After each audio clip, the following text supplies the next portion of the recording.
Hello student, कैसे हैं आप सब लोग। हमने अपनी इससे पहले वाली वीडियो में एक्सरसाइज 4.1 के बारे में स्टडी करी थी। अब हम एक्सरसाइज 4.2 को शुरुआत करने से पहले कुछ उसकी प्रॉपर्टीज़ हैं जिनको हम समझ लेते हैं। फर्स्ट प्रॉपर्टीज क्या कहते हैं, the value determinants remain unchange if its row and column are interchange. किसी की रो या कॉलम को आपस में इंटरचेंज कर दो तो उसकी डिटर्मिनेंट पे कोई फ़र्क नहीं पड़ता। जैसे आपको दिया है, पहले ये इस तरह से रो वाइज लिखी थी, को इंटरचेंज कर दिया। ये हमने एक्सप्लेन करने के लिए इसको पहले एक एग्जांपल लेके शुरू किया है कि हमने एक डिटरमिनेंट ली, उसकी डिटरमिनेंट निकाली, उसकी डिटरमिनेंट 0 आई, इसको ट्रांसपोज कर दिया, ट्रांसपोज करने के बाद उसकी डिटरमिनेंट निकाली, वो भी 0 आई। इट मीन्स ये हमारा इससे प्रूव हुआ कि किसी डिटरमिनेंट को अगर हम उसकी रो और कॉलम को इंटरचेंज कर दें तो उस पर साइन पे कोई फर्क नहीं पड़ता। बट सेकेंड प्रॉपर्टी क्या कहती है, इफ एनी टू रो और any column are interchange the sign of determinant change only. यानी कोई दो रो या दो कॉलम को आपस में इंटरचेंज कर दो, जैसे ये R1 है, ये R2 है, या R3 है। हमने क्या किया, R1 और R3 को इंटरचेंज कर दिया, या R2 को चेंज, या हमने इसको चेंज कर दिया इस तरह से, BAC लिख दिया हमने, C1 और C2 को इंटरचेंज कर दिया हमने।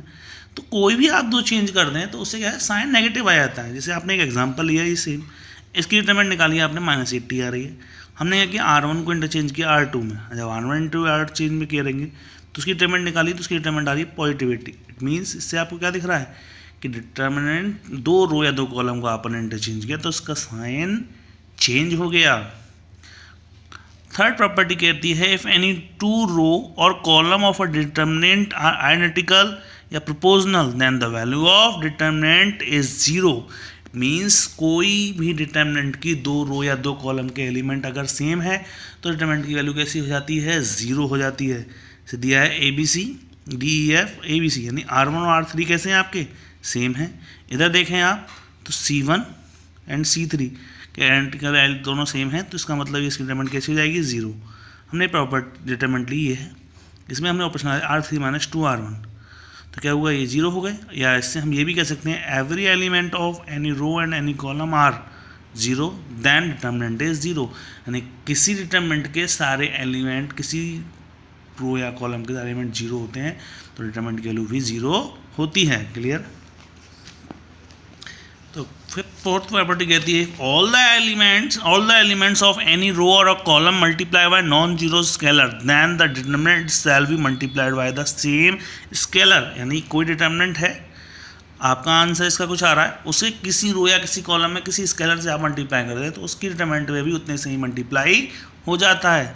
इसी डिटरमिनेंट थी आपकी, इसकी डिटरमिनेंट आई आपकी -2, मैंने R1 में 3 से मल्टीप्लाई किया तो आंसर निकालने की आपको जरूरत नहीं पड़ेगी, डायरेक्ट उसकी डिटरमिनेंट आई थी, उसको मल्टीप्लाई कर दीजिए, 3×2 = -6, तो आंसर इसका -6 आएगा। हमने एक्सपेंड करके भी दिखाया कि -6 आ रहा है, तो क्लियर, इस तरह से आप निकाल सकते हैं। फिर प्रॉपर्टी कहती है, each element of any row और column is the sum of two numbers, the determinant can be expressed as the sum of two determinant of the same order। अगर कोई एलिमेंट किसी रो या किसी कॉलम में ऐड हो रहा है तो उसी तरह से हम उसकी रो या कॉलम को आपस में दो पार्ट में ऐड लिख सकते हैं। हमने चेंज किया था, इसको चेंज करके लिख दिया। क्लियर, समझ में आया। फिर प्रॉपर्टी है आपकी, फिर प्रॉपर्टी के बाद अब हम कुछ और प्रॉपर्टीज़ हैं। अगर A is a square matrix of order n then determinant KA equal to होता है K की power n determinant A B की डिटरमिनेंट हमेशा determinant A into determinant B के इक्वल होती है। If a square matrix is a singular, कभी कोई आपको दिया है कोई एक मैट्रिक्स स्क्वायर मैट्रिक्स है वो सिंगुलर है तो हमेशा आपको पता होना चाहिए उसकी डिटरमिनेंट क्या होती है, 0 होती है। फोर्थ है आपकी property A into adjoint A, या एडजॉइंट A इंटू A करते हैं, डिटरमिनेंट A इंटू I के इक्वल होता है। अब बात करेंगे सर आप एडजॉइंट निकालना हम आपको बता देंगे कैसे निकालते हैं। फिफ्थ प्रॉपर्टी में क्या होता है, एडजॉइंट A जो होता है डिटरमिनेंट A की होल पावर n-1 के इक्वल होता है where n is order. Adjoint A भी निकालेंगे आप तो adjoint B into adjoint A के इक्वल है, एडजॉइंट A डिटरमिनेंट A की होल पावर n-2। ये सारी जो प्रॉपर्टीज आपको दे रखी हैं, ये प्रॉपर्टीज़ पर 1 नंबर 20 क्वेश्चन आते हैं जो आपको बहुत ही ज़रूरी हैं, तो आपको करने हैं। इन प्रॉपर्टीज़ को आप याद रखेंगे तो आप इन्हें कर सकेंगे।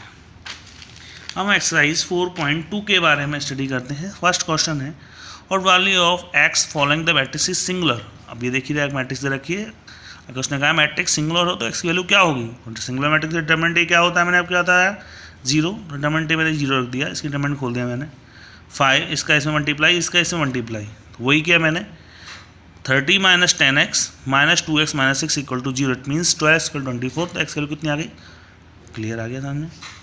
सेकेंड है क्वेश्चन, जिसमें प्रॉपर्टी और डिटरमिनेंट दे रखी है, इसकी हेल्प से आपको बताना है, तो क्या होगा, C2 में ऑपरेशन लगा दिया मैंने, C2 प्लस C1। अब क्या देखा आपने कि C1 और C2 प्लस C3 आएगा, ठीक है, तो C2 प्लस C3 हो गया, थोड़ा मिस्टेक था, इसको आप देख लीजिए, C2 प्लस C3 किया मैंने। जब C2 प्लस C3 होता है तो आपने देखा कि C1 और C2 आइडेंटिकल एलिमेंट हो गए, तो प्रॉपर्टी के हिसाब से इसकी क्या हो गई, डिटरमिनेंट इसकी 0 हो गई। ऐसे ही ये क्वेश्चन है B plus C plus A plus B, Q plus R plus B, P plus Q, Y plus Z plus X plus Y, इसको ये प्रूव करना था। तो हमने ऑपरेशन लगा दिया R1 में, R1 plus R2 plus R3, तो ये क्या बन गया 2A plus B plus C, 2B plus P plus R, 2S plus Y plus Z, ये आपकी सेम रहा। बट आपको यहाँ क्या चाहिए B, तो मैंने ऑपरेशन इसमें से 2 कॉमन लेने के बाद ऑपरेशन लगाया R2 में R2 माइनस R1 और R3 में R3 माइनस R1, तो ये minus B minus C minus Q minus R minus Y minus Z, but आपको ऊपर A चाहिए, तो A करने के लिए मैंने क्या किया, R1 प्लस लगा दिया, R1 plus R2 plus R3, तो ये ABC हो गया, APX। मगर ये माइनस और ये माइनस दिक्कत दे रहे हैं आपको, तो माइनस R2 में से और R3 में से आपने माइनस कॉमन लिया, तो इसकी वैल्यू क्या हो गई आपकी, ये निकल के आया है, वही आपका आंसर हो गया। क्लियर। एक क्वेश्चन और है, एक आपको डिटरमिनेंट दे रखी है, इसकी वैल्यू आपको दिखाना है 0, मगर आप ये याद रखिए किसी भी डिटरमिनेंट को आप डायरेक्ट खोल के एक्सपेंड नहीं कर सकते। अगर उसने प्रॉपर्टी कहा है तो मिनिमम आपको 2 0 इन 9 एलिमेंटों में से कहीं भी 2 आपको 0 बनाने ही पड़ेंगे, तभी आप इसे एक्सपेंड कर सकते हैं बाय प्रॉपर्टी। फर्स्ट प्रॉपर्टी क्या कहती है कि उनको अनचेंज, उसकी डिटरमिनेंट की रो या कॉलम को आप इंटरचेंज करें तो उसकी डिटरमिनेंट पर कोई फ़र्क नहीं पड़ता, तो वही सेम किया हमने, इसको निकाला, इंटरचेंज किया, इंटरचेंज करने पे कोई फ़र्क नहीं, C1 C2 C3 में से -1 कॉमन ले लिया, तो -1 का क्यूब हो जाएगा, ये बचा, ये डिटरमिनेंट किसकी वैल्यू थी, A की, इसको आप यहाँ ले गए 2A इक्वल टू 0, तो A इक्वल टू कैसा आ गया आपका 0, यही आपको प्रूव करना था। आई होप यहाँ तक मेरे हिसाब से आपके समझ में आया होगा, आप इसे देखिए समझिए। थैंक यू सो मच मेरी वीडियो देखने के लिए।